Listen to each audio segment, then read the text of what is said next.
पर भारतीय सेना पर आईडी हमले के बाद स्थिति और बिगड़ गई है।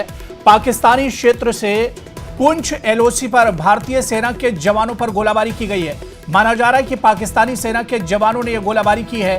पुंछ के बालाकोट सेक्टर में भारतीय सेना पर 15 राउंड फायरिंग की गई है। भारतीय सेना ने प्रभावी तरीके से जवाबी कार्रवाई की है। हमारे जवानों को कोई चोट नहीं आई है, कोई नुकसान नहीं हुआ है, लेकिन अचानक पुंछ एलओसी पर पाकिस्तान की तरफ से यह फायरिंग की गई है, गोलाबारी की गई है। एलओसी पर भारतीय सेना पर आईडी हमले के बाद जो हालात हैं वो और बिगड़ गए हैं। पाकिस्तानी क्षेत्र से पुंछ एलओसी पर भारतीय सेना के जवानों पर यह गोलीबारी की गई है। माना जा रहा है कि पाकिस्तानी सेना के जवानों ने गोलीबारी की है। आपको बता दें कि पुंछ के बालाकोट सेक्टर में भारतीय सेना पर 15 राउंड फायरिंग की गई है।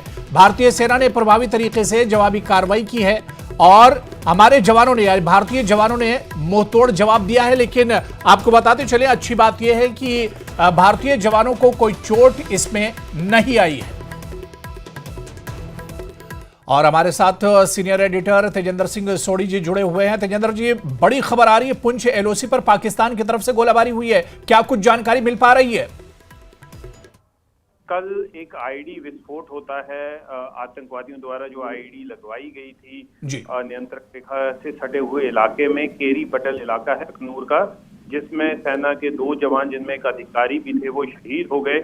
आज पाकिस्तान की तरफ से भारतीय सेना पे फायरिंग की गई है। हालांकि ये कयास लगाया जा रहा है कि ये जो फायरिंग है ये हो सकता है पाकिस्तान की रेगुलर आर्मी ने की हो, लेकिन कोई ऐसी घटना हुई थी कि लाठी पंथों की दूसरी तरफ से आतंकवादियों ने भारतीय सेना पे फायरिंग की थी। इसका जवाब भारतीय किया था। आज भी ये जो फायरिंग हुई है इसका करारा जवाब भारतीय सेना ने दिया है। लेकिन आपने बिल्कुल सही कहा कि इसमें सुखद खबर ये भारतीय सेना का कोई भी जानी या माली नुकसान इस घटना में नहीं हुआ।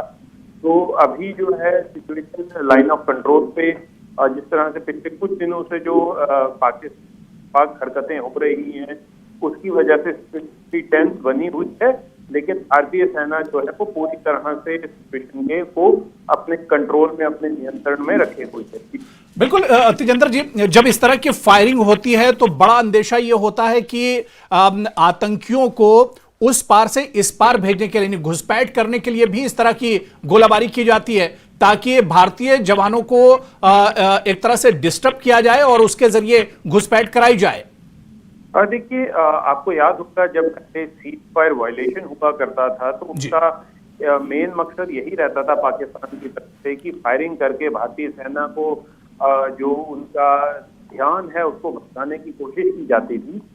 लेकिन भारतीय सेना पूरी तरह से मुस्तैद है। जितनी भी नापाक कोशिशें की जाती हैं पाकिस्तान द्वारा घुसपैठियों को नियंत्रण रेखा से घुसपैठ कराने की, उसे विफल करने के लिए भारतीय सेना पूरी तरह से मुस्तैद है और पूरी तरह से तैयार है। कोई भी इस तरह की जो पाकिस्तान की तरफ से नापाक हरकत की जा रही है, आतंकवादियों को भेजने की या आईडी प्लांट करवा के भारतीय सेना टारगेट करने की, भारतीय सेना पूरी तरह से मुस्तैद है। और ये जो घुसपैठ की कोशिशें हैं लगातार भारतीय सेना नाकाम करती आ रही है।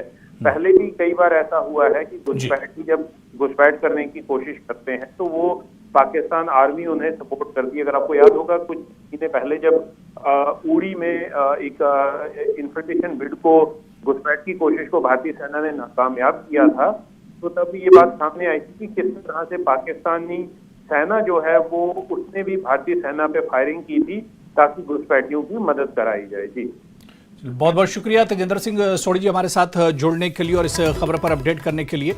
तो जिस तरह से तेजेंद्र जी बता रहे थे कि घुसपैठ इसके पीछे एक बड़ी वजह होती है ताकि भारतीय सेना को डिस्टर्ब किया जा सके इस तरह की गोलीबारी करके और आईडी धमाके करके, और मिलिटेंट्स को इस पार भेजने के लिए यानी घुसपैठ कराने के लिए इस तरह की नापाक हरकत पाकिस्तान की तरफ से इससे पहले भी होती रही है। लेकिन भारतीय जवान मुस्तैद हैं, भारतीय जवान अलर्ट है, जिसकी वजह से बार बार पाकिस्तान की इस तरह की नापाक हरकतें एक तरह से नाकाम होती हैं।